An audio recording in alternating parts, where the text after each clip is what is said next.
Mas voltando para o modelo de democracia, as pessoas falam, mas lá é uma ditadura, lá não... você sabe de longo prazo, mas é porque não.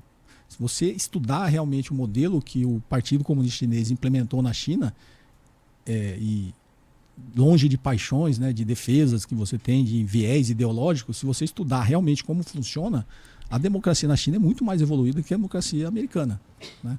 Porque lá na democracia chinesa, você realmente vê a vontade do povo sendo respeitada. Apesar de todo mundo fazer essa crítica à ditadura. Nos Estados Unidos, a vontade do povo não é respeitada. A vontade que é respeitada nos Estados Unidos é a vontade do poder econômico, que é representada por 1% da população. Aqui também. Aqui também. Aqui é respeitada a vontade de 1% da população, do poder econômico, que se traduz em poder político. Uhum. Como lá eles conseguiram blindar de que o poder político não seja influenciado pelo poder econômico, e aí voltando na história do Jack Ma, né? Você é bilionário, legal, mas você é só um bilionário. Quem manda aqui é o poder político, né? Então eles conseguiram blindar no modelo da democracia chinesa a influência do poder econômico. Lá realmente quem manda é o Partido Comunista Chinês.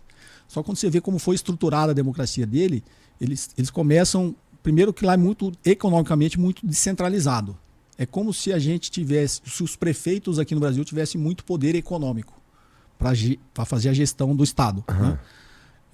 Fosse bastante descentralizado. Eles conseguiram manter isso, eles conseguiram implementar esse modelo na China. Até porque a Revolução Chinesa foi de uma revolta camponesa, né, dos camponeses, contra as dinastias lá, imperiais, e eles aprenderam muito, né, 5.000 anos passando por todas essas dificuldades. Sim. Então a Revolução Comunista Chinesa em 49, com o Mao Zedong, foi justamente isso, a revolução de camponeses. E eles conseguiram, obviamente teve vários problemas, tá? Você vai entrevistar pessoas de perfil contrário que vai falar de um monte de gente que morreu de fome. Obviamente tem suas contradições, por isso que eu falo, a gente não tem que olhar farol ou fazer tudo que eles fazem. Não, até porque a diferença é que a base filosófica lá é muito diferente. A gente nem tem base filosófica no Brasil. Lá tem. Mas eles são muito fortes o confucionismo, o taoísmo. Então esse negócio de lá é uma ditadura porque não tem liberdade de expressão. Se você pega esse termo liberdade de expressão e pergunta para o chinês o que é, eles nem sabem o que é isso. Isso não é importante para eles. Não é Exato, cara. Conversando com os chineses dessa oportunidade que eu tive, é muito interessante porque assim, eu percebi que muitas coisas que a gente tem como... elas são quase pétreas assim, na nossa consciência de como deveria funcionar, como deveriam funcionar sociedades, para eles não se aplica porque eles já estão há tanto tempo fazendo de outro jeito que eles não ligam pro nosso jeito, sabe? O cara falou assim pra mim, eu perguntei pra ele, pô, mas e tal da liberdade, não falei de liberdade de expressão, mas pô, e falar as coisas, cara, a gente não liga pra isso não, cara. A gente tá em outra coisa, estamos fazendo outra coisa e tudo mais. Várias coisas que eu ia falando pra ele olhava pra mim e assim, a gente nem pensa nisso, cara. Caramba, que doideira. Porque pra nós, a gente aprendeu que pô, é legal o individualismo, é legal a gente pensar em ficar mais rico e tudo mais. E pros caras, não é que eles não sabem nem que isso existe, é só que pra eles não faz sentido cultural. Isso, né? Não é um valor. E por isso que eu falo que a base filosófica ela é muito importante, né? Inclusive nesse livro da Keio Jin, ela mostra uma pesquisa que foi feita por um think tank que é até ligado a Harvard, tá no livro dela, que eles fizeram uma pesquisa nos Estados Unidos e na China sobre liberdade, né? E aí, em escalas de prioridade. Em escala de prioridade, a liberdade lá liberdade é importante para o chinês, acho que para 20 e poucos por cento. Nos Estados Unidos é 94%. É o conceito da liberdade. Mas o que é ser livre mesmo? Né? Porque a gente é livre mesmo. E ela questiona, o que é liberdade para o chinês? O que você falou, se conversar com o chinês, primeiro ele não vai entender muito sua pergunta. Tipo, liberdade para quê? Para xingar o presidente? Porque eles falam, o Xi Jinping lá, eles não deixam ser criticados. Não, eles não criticam. Assim, obviamente vai ter uma pequena parcela. Mas como sociedade, como civilização, eles têm um respeito muito grande pela autoridade. Isso não é só na China, no Oriente como um todo. Né? Então, para eles é impensável, você vai no Japão, é impensável você pegar qualquer japonês, por mais revoltado que ele esteja, ele xingar o imperador. Para nós é simples, para nós é normal. Você quer xingar o presidente, você xinga, você faz um monte de coisa, grava vídeo, fala mal. Para eles é uma coisa que nem entra na cabeça deles eles fazerem isso. Isso tem a ver com o confucionismo. O confucionismo é muito baseado na ordem social, na harmonia, na ordem social, muito baseado no respeito à autoridade, no respeito aos mais velhos. Você vê isso muito claro no Oriente. Então, eles não têm esse negócio. A gente fica aqui criticando e falando, não tem democracia, você não pode criticar o governo. Primeiro, para eles está dando certo, tirou 1 bilhão de pessoas da extrema pobreza, pessoas que não conseguiam nem se alimentar direito. E nessas pesquisas que eles fazem, para o chinês, o importante para ele é segurança. Mas não é só segurança física, é segurança alimentar, é poder ter acesso a um bom emprego, é poder sustentar a sua família. E eles têm, como você citou aí, nas sociedades orientais, eles não têm essa visão individualista. Eles são muito mais coletivistas, do coletivo. Né? Então a gente viu aqui na Copa mostrar muito exemplo dos japoneses recolhendo lixo nos estádios. Isso é natural do oriental, né? Dele pegar, mesmo que não tenha sido lixo, ele vai lá e pega. Porque ele fala, putz, está sujando o ambiente, vai vir outra pessoa depois de mim. Ele não está pensando nele, ele está pensando no coletivo. Né? Isso a gente não vê no Ocidente, essa visão coletivista. É muito da competição, né? Da isso é uma característica do capitalismo, né? Esse negócio da competição, da comparação. Você está com um iPhone 16, o meu é o 13, putz, eu queria ter o 16. Tem muito isso. Esse tipo de coisa você não vê muito no Oriente. No Japão, talvez isso esteja mais um pouco, porque o Japão, depois da Segunda Guerra Mundial, ele foi colonizado pelos Estados Unidos, né? O Japão virou uma colônia dos Estados Unidos, né? Então, assim, você vê muito essa influência do soft power dos Estados Unidos no Japão, né? E você não vê muito essa influência ainda na China, apesar de ter, né? Lá eles gostam de luxo, essas coisas, mas você não vê muito essa influência. E aí vem a crítica, mas lá não tem o YouTube, lá não pode ter Facebook, não pode ter Google. Será que eles estão errados? Eles não ligam muito no fim das contas, sabe? É doido, porque assim, parece pra nós, nossa, como assim os caras não deixam você entrar no YouTube e tudo mais. E é doido, porque assim, aí alguns dirão, os caras são conformados e tudo mais. Bom, eu gosto da ideia de que, putz, os caras existem há quase 6 mil anos, né?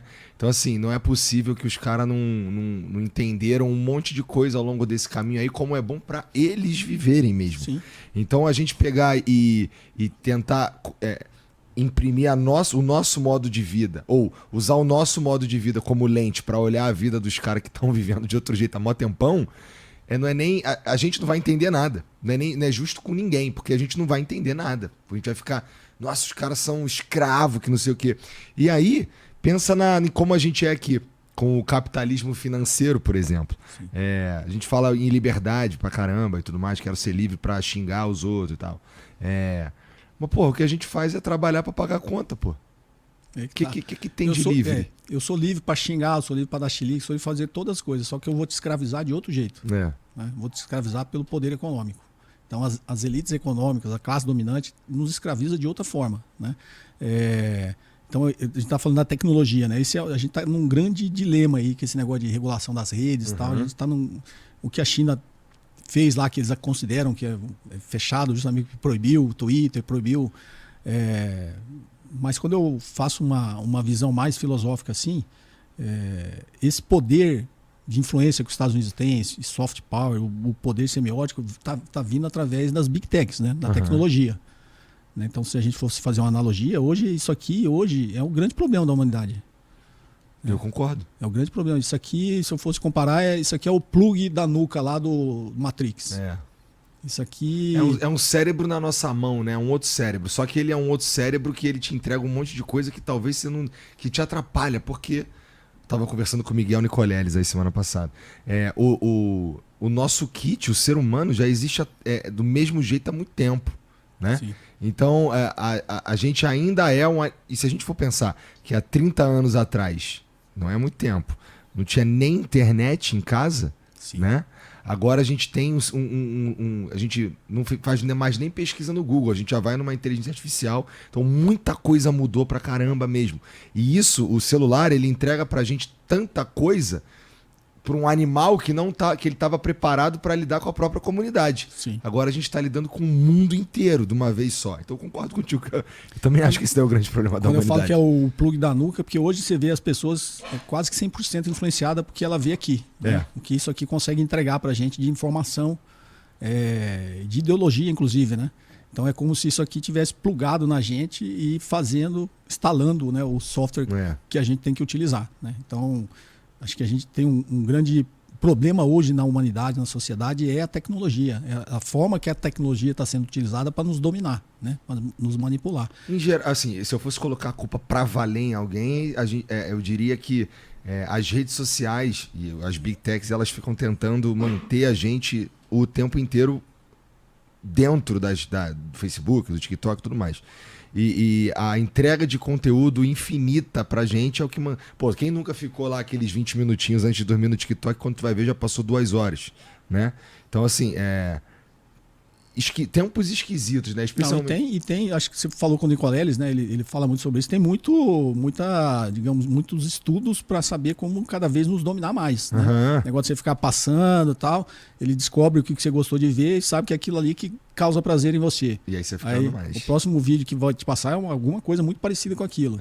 Então ele vai descarregando sensações de prazer, né? De dopamina, endorfina em você, e aí ele vai te viciando, você vai ficando cada vez mais. E aí, quando o algoritmo consegue entender o que te influencia, eles começam a utilizar o algoritmo para mostrar para vocês o que eles querem, né? Para te manipular, para formar a tua consciência. Então, acho que a gente tem um grande problema hoje de consciência humana, sob o ponto de vista filosófico. Entendi, né? Como é que a gente, dentro da nossa essência, não da sua, digamos que você é o cara da Big Tech, como é que eu blindo a minha essência como ser humano da sua, dos seus interesses, que, obviamente, por trás sempre tem um interesse econômico, inclusive, né? Porque por mais que você manipule politicamente e tal, no final é um interesse econômico. Eu quero mais ficar mais rico, né? Você está utilizando a política de várias formas, mas para você ter sempre um interesse econômico por trás.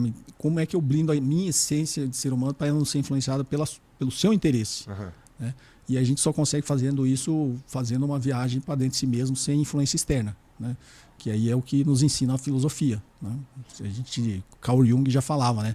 Mais fácil a gente criar um mecanismo, uma tecnologia para ir para a Lua, é muito mais fácil do que viajar para dentro de si mesmo, né? Então a gente tem que, cada vez mais, quem sou eu, Igor, né? Nasci, fui criado e tal, e a partir de que momento o mundo externo começou a me influenciar muito mais do que a minha essência como ser humano, né? Então acho que a grande luta hoje da humanidade é contra isso. Só que é uma luta desigual, né? O que as Big Techs fazem. Por isso que eu falo, será que a China está errada de ter proibido eles de entrar lá? Eu acho que não. Se eu tivesse esse poder para voltar atrás aqui no Brasil, eu teria feito isso também. Só que a gente hoje está completamente dominado pela tecnologia, né? Hoje ninguém lê um livro. Total. O cara quer entender o negócio, quer ver um vídeo de 3 minutos. No YouTube e o pior é que ele vê e acha que é o expert no assunto, né? Aí ele começa a discutir no grupo de WhatsApp da família, dos amigos, ele já acha que ele é o bambambam do assunto. As pessoas não querem mais pesquisar com fontes, digamos, imparciais para ele formar a sua própria consciência. Então, o problema nosso é que a nossa consciência está sendo formada pelos outros, né? E, obviamente, por trás disso tem uma grande estratégia aí para nos escravizar. Tu estava falando mais cedo que você estava... na época que tu estava trabalhando só dava para você ser o neoliberal porque esse era os seus pares, era o que você lia, o viés de confirmação e tudo mais, mas em algum momento tu consegue se libertar desse ciclo aí e começar a olhar as coisas por um outro ângulo, que é uma transformação um tanto incomum, não é? Bem comum e radical. Às vezes as pessoas ficam tentando achar qual foi aquele ponto de virada, né? O momento ali que você virou a chave. Eu acho que a chave ela vai virando aos poucos, né? É uma sequência de eventos que vai acontecendo que ajudam você a virar essa chave. Então, olhar o mundo de uma outra forma e começar por exemplo, o neoliberal que está acostumado a ler só coisas assim, ou andar com pessoas assim e tudo mais, ele vai olhar para a China e ele vai fazer uma análise baseado naquilo que ele acredita de maneira fundamental. Sim. E às vezes descolado da realidade. Sim. Né? Como é que foi para tu? Para mim, assim, eu tentando contar um pouquinho dessa história, né? Como foi esse ponto de virada. Eu sempre fui muito workaholic, assim, trabalhar muito, né? Desde os 10 anos. Desde os 10 anos. Meu filho está aqui. Quando eu trabalhava com M&A, assim, eu não saía Eu sempre brinco, né? Que assim, eu cheguei no ponto que eu descobri que eu estava louco, que quando eu vim aqui para São Paulo, eu morava em Brasília e eu tinha 2 startups aqui, minha empresa de M&A era aqui, né? Que o São Paulo é o centro de tudo. Então, assim, 2 vezes por semana eu tinha que vir aqui, já estava na agenda, né? E como eu dava aula à noite em Brasília, eu tinha que vir e voltar, fazia o famoso bate-volta. Só quando surgia, e são grandes negócios, né, em M&A, então surge, precisa uma reunião aqui agora. Então eu vinha. Então era comum eu vir 4 vezes para São Paulo, assim, bater e voltar. E aí chegou num momento assim que 2 vezes aconteceu comigo, eu falei assim, eu tô ficando louco, né? Porque de você estar no aeroporto, você não saber, em algum momento você abre, você não sabe se você tá chegando ou saindo. Nossa, loucura. Tinha uma vez que eu acho que foi eu embarquei, aí você embarca também na correria do dia a dia, telefone, isso aqui e tal, eu embarquei, daqui a pouco eu peguei, desembarquei e saí. Aí saí, já falei, vou pegar um táxi, não sei o que, eu falei assim, não, eu acabei de entrar, na realidade eu tô indo embora, né? Não tô chegando. Ainda perdeu o voo. E aí eu fiz isso 2 vezes. Eu falei, cara, tem alguma coisa errada assim, nessa correria, né? E foi quando eu comecei a falar assim, acho que tá na hora de eu Dar uma segurada, começar a dar uma desacelerada e tal, né?